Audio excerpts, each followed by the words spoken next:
À la fin de cette vidéo, il y aura une information juridique hyper intéressante qui peut vraiment t'éviter d'avoir des problèmes avec la justice. Donc, essaye d'aller jusqu'au bout de la vidéo pour regarder cette information. Salut à toi, bienvenue dans cette vidéo. On va parler du passage obligé du LMNP ou LMP, une magnifique nouvelle loi depuis le 1er janvier 2020. C'était ironique. Go!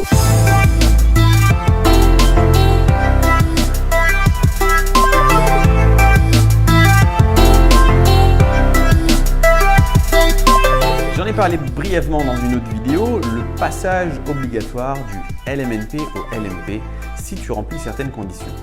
Alors je fais un rappel rapide, le LMP c'était formidable, c'était en fait d'avoir des avantages d'une entreprise tout en ayant les avantages d'un particulier. Bon, les mecs se sont dit ça ressemble un peu à de la triche, donc on va changer ça et maintenant on va mettre une nouvelle loi.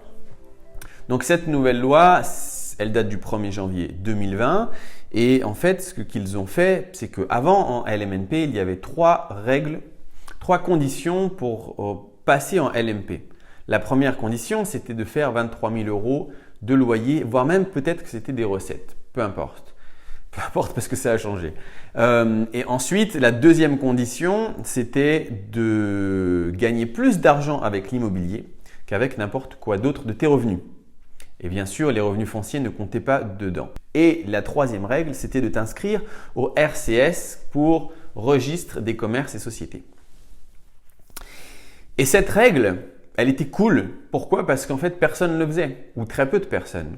Si tu ne t'inscrivais pas, tu restais LMNP. Et tu pouvais avoir 100 millions en valeur immobilière et gagner 10 millions par an. Tu pouvais toujours le faire en LMNP.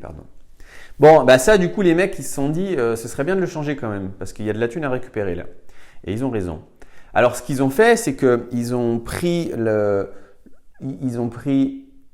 l'histoire du fait qu'un fonctionnaire n'a pas le droit d'être gérant de société. Et donc, c'était anticonstitutionnel de dire, en fait, le fonctionnaire, lui, il ne peut pas devenir LMP, loueur meublé professionnel, s'il le veut, alors que n'importe qui peut le faire. Donc, ils ont changé cette loi en disant, vous savez quoi, on va enlever cette dernière règle. On ne doit plus maintenant s'inscrire au registre des commerces et sociétés. Plus besoin. Il suffit juste d'atteindre les deux premières règles qui sont 23 000 € maintenant de recettes, pas de bénéfices, de recettes. Et la deuxième règle, c'est de gagner plus d'argent avec l'immobilier qu'avec avec tes autres revenus. Et ça va très vite. Ça, tu l'atteins hyper rapidement. Genre vraiment hyper rapidement. Si tu as un appartement, tu loues un studio même en Airbnb, tu arrives à faire 1 000 € par mois, tu es déjà à 12 000, tu achètes un deuxième studio, tu es à 24 000, poum, tu es dedans. En tout cas, pour atteindre le seuil des 23 000 €. Maintenant, si tu gagnes plus avec ton salaire, tu as un petit peu de temps de répit, mais au troisième appartement, tu vas sauter.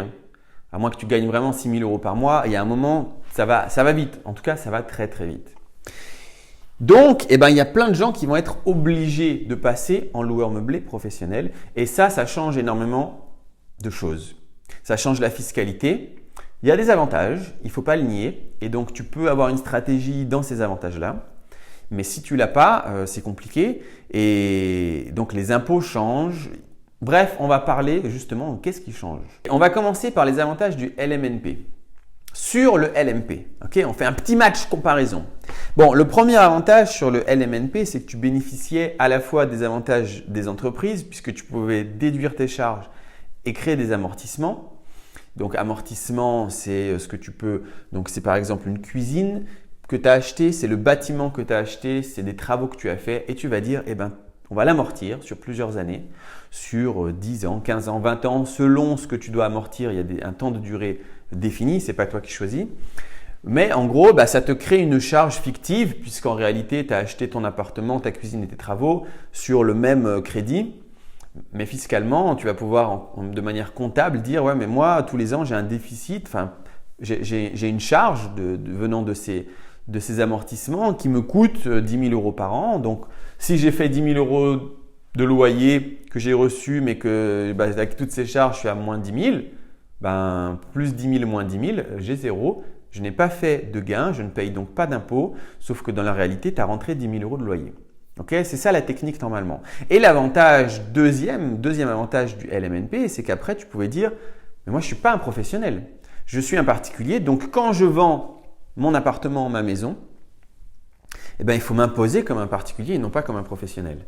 Donc, ça veut dire, je ne payerai que sur la plus-value de l'appartement. Donc, si j'ai acheté un appartement 100 000 et que je le revends 120 000, je vais être imposé que sur la partie des 20 000 euros. Et l'imposition sur ces 20 000 euros, elle est fixe. Elle est toujours à 36,2% d'imposition de ta plus-value. Ok, ça, les impôts, ils vont le garder, ils vont dire merci, c'est bien. Par contre, vu que tu étais un particulier, tu pouvais atteindre assez rapidement aussi l'ancienne ISF, je crois aujourd'hui ça s'appelle IFI, donc l'impôt sur la fortune. Parce que avant, en LMNP, quand c'était l'ISF, je crois que c'était 800 000 euros de biens. Quand tu avais 800 000 euros de biens, tu passais en ISF. Et maintenant, ils ont augmenté parce que c'est comme ça. Ils se disent c'est pas assez, les pauvres. Donc, je crois qu'ils sont montés avec l'IFI à 1 million, voire 1 200 000. Je n'ai pas les chiffres en tête. C'est un détail, c'est juste que tu es un particulier. Donc, un jour, tu seras imposé sur l'impôt sur la fortune. Donc, ça, c'est pas top. Ça, c'est pas terrible. Par contre, le système de comptabilité d'avant, il était vraiment cool puisqu'au final, tu payais pas grand-chose d'impôts. C'était assez facile de pas du tout payer d'impôts. Maintenant, quand tu passes en LMP, et c'est automatique et ça va très vite, bon, là, c'est quand même plus compliqué. En LMP, on va venir après sur le vrai match, les chiffres et de l'imposition, mais d'abord, les avantages et les inconvénients. En LMP, le gros inconvénient, un des gros inconvénients, c'est que tu n'es plus un particulier. Tu es un professionnel. Donc, oui, tu peux faire de l'amortissement, qui est l'avantage des sociétés, mais non, quand tu revends, tu ne pourras pas bénéficier de la plus-value des particuliers. Tu vas être imposé comme une entreprise. Et du coup, une société, quand elle a fait des amortissements, quand elle revend ses biens, on lui dit l'argent que tu as économisé là, et maintenant, il faut nous le rendre. Donc, en gros, tu peux faire une économie d'impôt en faisant de l'amortissement. Le jour de la revente, tu vas tout rendre. Donc, tu es beaucoup plus imposé. Et ça, c'est pas cool. Ça, c'est pas cool si tu projettes de revendre. Maintenant, ça, c'est un des désavantages. Le deuxième désavantage, tu vas voir l'imposition. Elle est beaucoup plus forte. Donc, si tu as établi une stratégie qui te permet de ne pas avoir de bénéfices, c'est bien. Mais si tu as beaucoup de bénéfices, tu vas voir que ça fait très, très, très mal. Mais maintenant, il y a des avantages qui ne sont pas dégueulasses non plus si ça fait partie de ta stratégie. Le premier bon avantage, c'est que tu es un professionnel. Tu n'es plus un particulier et du coup, tu peux oublier cette histoire d'impôt sur la fortune. Puisque tu n'es pas un particulier, professionnel, tu peux avoir autant de biens que tu veux, des millions et des millions. Tu ne seras pas imposé sur cet impôt sur la fortune. C'est déjà pas trop mal. Donc, un des autres gros avantages, c'est que tu seras exonéré d'impôts sur la plus-value. Et ça, c'est vraiment cool. Ça, si tu as projeté d'acheter plusieurs appartements, que tu as réussi à faire une plus-value sur chacun de ces appartements, tu peux t'y retrouver. C'est une stratégie, il faut prendre tout en compte. Évidemment, il faut rester LMP pendant au moins 5 ans pour bénéficier de ça. Alors, tout ce que tu as amorti, non, ça, ce sera pas exonéré d'impôts. Tu devras au moment de payer, tu seras chargé dessus à ce taux que je t'ai cité plus tôt de 45% qui fait mal. Mais tout ce qui a été en plus-value, exonéré. En totalité ou une partie, quand tu atteins un certain seuil qui est aux alentours de 100 000 euros, je crois que c'est 94 000 euros, 90 000 euros, bon bref, tu as un peu de marge. Donc voilà, donc c'est plutôt cool. C'est plutôt cool. Un autre avantage qui est pas mal, si on part en stratégie comme ça, c'est que quand tu cotises, en fait, c'est pas vraiment des impôts. Quand tu payes 45%, c'est la SSI. Et dedans, donc, c'est la sécurité sociale des indépendants. Et du coup, tu cotises pour ta retraite, ce qui ne se fait pas en LMNP. Donc là, tu cotises pour ta retraite et en plus, tu as une couverture sociale de la sécurité sociale. Donc, tu peux aller à l'hôpital et tu es comme tout le monde. Alors qu'en LMP, non plus, tu n'as pas ça. Alors, si tu travailles, c'est cool, mais le jour où tu décides juste de vivre de tes investissements immobiliers, si tu as créé une société ou si tu fais en LMNP, tout ce qui est sécurité sociale, il va falloir penser à quelque chose, tout ce qui est retraite de la même manière parce que tu n'as pas de couverture au départ. Donc, tu as des avantages, tu as des inconvénients. On va quand même regarder de manière maintenant fiscale. Qu'est-ce qu'il y a comme différence? Quel est l'impact qu'on a sur notre fiscalité? On est parti pour le match. Je vais le faire à l'écrit. On est parti pour le match LMNP versus LMP. Go! En LMNP, tu es imposé sur ton bénéfice à 17,2% de la CSG-CRDS, ainsi que ton impôt sur le revenu à ta tranche marginale d'imposition sur ce même bénéfice. Donc, c'est en deux parties. Tu as la partie, alors on va imaginer que tu as gagné 24 000 euros de bénéfices. En LMNP, avant, que ce que ça donnait, bien voici. Avant, sur ces 24 000 euros de bénéfices, tu payais 17,2% de CSG-CRDS, ce qui équivalait à 4 128 euros de prélèvements sociaux. Et sur ces mêmes 24 000 euros de bénéfices, tu étais imposé à ta tranche marginale d'imposition, qu'on va imaginer à 30%. Mais ça, c'est à toi de regarder où tu es réellement. Mais si tu es à 30%, c'est 7 200 euros sur ce bénéfice des 24 000 euros, soit un montant total de l'impôt de 11 328 euros. Maintenant, en LMP, on reprend ces 24 000 euros. Et là, boum, tu manges et tu prends 45% d'imposition là-dessus, soit 10 800 euros. Encore une fois, c'est des charges, c'est pas de l'impôt. Mais quand même, ça fait mal. On déduit ces 10 800 euros de tes 24 000 euros de bénéfices. Il reste donc 13 200 euros qui, eux, vont être imposés sur ta tranche marginale d'imposition. Donc encore sur le 30%, soit 3 960 euros. Donc ton impôt, tes charges, ton impôt et ton prélèvement total est de 14 760 euros. Bon, ça fait une sacrée différence. Et tu vas le sentir, c'est clair et net. Après, quand tu vas plus loin en LMP et que tu dépasses les 40 000 euros de bénéfices, tu n'es plus imposé sur 45%, mais le reste est imposé à 28%. Donc, tu ne t'y retrouves pas, clairement, ça reste quand même plus cher, mais ça fait un peu moins mal quand tu as dépassé ce stade. Donc voilà, ça fait quand même une grosse différence sur le profit. Après, il s'agit d'une stratégie.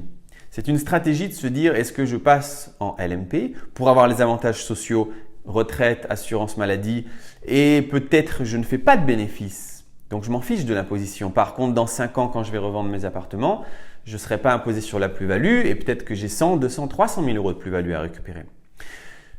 Donc, il faut compter. Et le LMP, c'est une solution qui est, je pense, vraiment bonne si tu pars sur cette stratégie de pas de bénéfices et de revente. Mais si ce n'est pas le cas, si de toute façon tu veux garder tes apparts ou si tu as énormément de bénéfices parce que tu t'es gavé, eh ben, il vaudrait mieux plutôt se diriger vers une société. C'est-à-dire que le LMNP, c'est cool pendant un temps, mais avant de dépasser le LMNP, on se renseigne et via une formation par exemple, on se renseigne, on apprend comment ça marche et éventuellement pour la suite, on passe en société, seul ou avec quelqu'un, peu importe. On va regarder, il y a plein de solutions qui existent, mais il faut bien réfléchir à est-ce que tu continues de grandir en LMNP et donc avec un passage obligé en LMP ou pas. Alors, tu vas me dire, mais peut-être qu'il y a des moyens en fait de mixer plusieurs choses. Et si tu es malin, tu peux te dire, ok, en fait, bon, je suis maintenant en LMNP, normalement je passerai en LMP, on peut créer des sociétés, etc. pour éviter tout ça. Donc, pourquoi est-ce que je ne créerai pas une société qui loue mes appartements à moi-même? Et donc, en faisant ça, eh ben, la société louerait mes appartements à moi-même du prix vraiment que ça coûte. Donc, je ne paierai pas d'impôt sur le LMP. Par contre, dans 5 ans, je pourrais revendre avec un bon bénéfice puisque je ne serai pas imposé. Et de l'autre côté, c'est ma société qui va faire le gain de mes loyers, qui va me reverser des dividendes. Donc, je ne serai pas trop taxé. Et là, je suis gagnant partout. Bah ouais, c'est strictement interdit. Juridiquement, ça s'appelle un abus de droit et c'est exactement quand tu essayes en fait de réfléchir et de mettre en place des solutions dans le but de payer moins d'impôts ou dans le but principal de payer moins d'impôts. Et ça, c'est une nuance qui est assez grande puisque si tu te dis « ouais, ce serait pas mal que je monte une société parce que j'aime bien », mais surtout, je paierai moins d'impôts, ben ça c'est interdit. Et si tu fais un montage comme ça et que tu n'es pas au courant de ça, ben tu peux avoir des gros problèmes. La justice peut te dire, enfin en tout cas les services fiscaux peuvent te dire, ouh, mais toi, comment c'est possible que tu as créé une société juste pour payer moins d'impôts, j'ai l'impression. Et si tu n'argumentes pas bien et qu'effectivement la conclusion c'est que oui, tu as fait un beau montage pour payer moins d'impôts, tu auras un redressement fiscal et des amendes et des problèmes avec la justice et ce sera la merde. Donc, tu peux aller dans une direction en te disant c'est la meilleure option fiscale. Tu as le droit de faire ça. Tu peux très bien décider d'être LMP, LMNP, de créer une société en te disant depuis le début, c'est ça ma stratégie, elle va être bien. Mais tu as le droit, on ne va pas venir te dire ouais, je suis sûr que tu as fait ça pour payer moins d'impôts. Ben, peut-être, peut-être pas. Par contre, si tu as créé quelque chose, par exemple, que tu as fait du LMNP, que tu passes en LMP et que tu te dis ok, il faut que je trouve une solution pour payer moins d'impôts et que tu mets en place quelque chose, donc tu fais un changement, ça c'est strictement interdit et tu vas prendre cher. Donc, il y a d'autres solutions. Celle-ci, ce n'est pas la bonne. On en parlera peut-être dans la formation avec les options qui s'offrent à toi pour te sortir de ce merdier. Et puis, mais en tout cas, ne fais pas ça. Ne crée pas une société ou ne cherche pas à magouiller pour payer moins d'impôts. Ça s'appelle un abus de droit. C'est interdit par la loi. C'est tout pour aujourd'hui. J'espère que cette vidéo t'a plu. Elle t'a un petit peu plus renseigné sur la différence entre LMNP et LMP. Si tu as envie de mettre un pouce bleu, ça m'ira droit au cœur. Et si tu n'as pas envie, abonne-toi si ce n'est pas déjà fait. Éclate-toi bien. On se voit à la prochaine vidéo. Ciao, ciao!